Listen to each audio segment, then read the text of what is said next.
አለማመን በመጽሐፍ ቅዱስ ውስጥ ይቅርታ ሊያስገኝ ከማይችሉ ኃጢያቶች መካከል አንዱ እግዚአብሔር በልጁ በኢየሱስ ክርስቶስ የሰራውን የማዳን ሥራ አለመቀበል ነው። ማርቆስ ምዕራፍ 3 ቁጥር 29 ነገር ግን በመንፈስ ቅዱስ ላይ የስድብን ቃል የሚናገር ሁሉ የዘላለም ኃጢያት ዕዳ ይሆንበታል እንጂ ለዘላለም አይሰረይለትም። ኢየሱስ በቀጥታ በእርሱ ላይ የስድብን ቃል ለሚናገሩ የሰጣቸው ምላሽ ሰዎች ስድብን ተሳድበው ኃጢያታቸው ሊሰረይ ይችላል። ነገር ግን የእግዚአብሔር የማዳን ሥራ የሚሳደቡ አይሰረይላቸውም።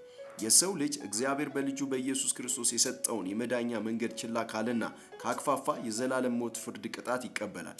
ዮሐንስ ወንጌል ምዕራፍ 3 ቁጥር 18 በእርሱ የሚያምን ሁሉ አይፈረድበትም፣ በእርሱ የማያምን ግን በአንዱ በእግዚአብሔር ልጅ ስም ስላላመነ አሁኑኑ ተፈርዶበታል። በተለያየ እምነትና መንገድ ወደ ዘላለም ሕይወት ሊወስዱን የሚችሉ መንገዶች እየሄድን ያለን ሊመስለን ይችላል። ነገር ግን በተለያየ መንገድ ስለሄድን የዘላለም ሕይወት እናገኛለን ማለት አይደለም። የዘላለም ሕይወት ማግኛ መንገዱ በእግዚአብሔር ልጅ በኢየሱስ ክርስቶስ በማመን ብቻ ነው።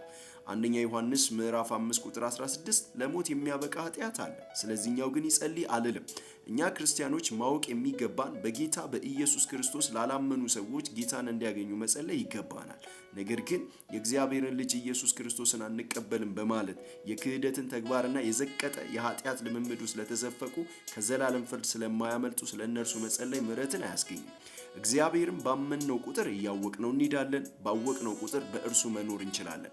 ማርቆስ ምዕራፍ 9 ቁጥር 24 ላይ አምናለሁ አለማመኔን እርዳ።